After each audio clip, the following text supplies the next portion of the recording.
If you've ever been taken out of context, I'm sure you must know just how annoying it is. But are you perhaps guilty of misquoting somebody? Have you attributed the words that they said to somebody else? Or maybe you think that they said something that they didn't say at all. This happens much more frequently than you'd think, and thanks to the internet, it is happening with greater and greater rapidity. So that's why this week we're looking at misconceptions surrounding misquotations.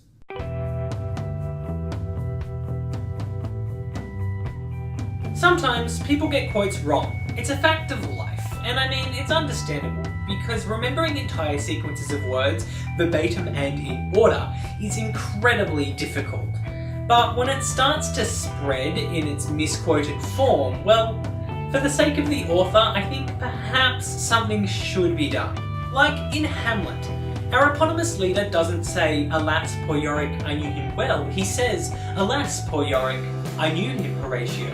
And the witches in Macbeth don't say "bubble, bubble," they say "double, double, toil and trouble." Although there is an episode of DuckTales in which the witch says "bubble" and "double" in the reverse order to create linguistic effect. In the Christian Bible, they never say that money is the root of all evil. It would be the love of money is the root of all evil. And of course, everybody knows that Darth Vader never says, "Luke, I am your father." Although he does say something very similar. Though if you're looking to find somebody who has the words of another put into their mouth, look no further than Mark Twain. After all, everybody thinks that he said "nothing in life is certain, only death and taxes." Except I think you'll find that was actually Benjamin Franklin. Charles Darwin didn't coin the phrase "survival of the fittest." That honour should go to biologist Herbert Spencer. And it was Drew Bundini Brown, not his friend Muhammad Ali, that uttered the little poem, "Float like a butterfly, sting like a bee, your hands can't hit what your eyes can't see." "Let them eat cake" was first used when Marie Antoinette was only 9 years old, and it was said, or at least written, by Jean-Jacques Rousseau.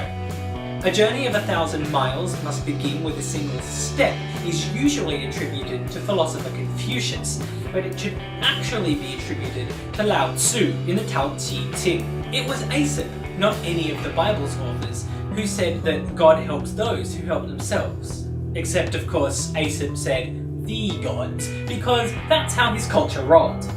And though this doesn't surprise me, there are a lot of quotes that were originally said by women that history now attributes to men. Like, for instance, "I disapprove of what you say, but will defend to the death your right to say it." This one wasn't actually said by Voltaire, but instead Evelyn Beatrice Hall. Like I said, this doesn't surprise me, but it does make me a very sad scientist. Lastly, there are things that were just never said by the people who you think said them at all. Like, for instance, in not one of Sir Conan Arthur Doyle's Sherlock Holmes books does the man ever say "elementary, my dear Watson." And Kirk, well, Shatner if you want to be specific, never once said in any of the Star Trek canon, "beam me up, Scotty." Al Gore didn't claim to invent the internet either, although technically he did claim credit for his role in Congress of funding its development. And lastly, although it might not have been his ultimate evolution, Frieza from Dragon Ball Z never says "this isn't even my final form." So what misquotation annoys you the most? Let me know in the comment section below. Subscribe to my channel, like and share the video, do these things or history will forget you.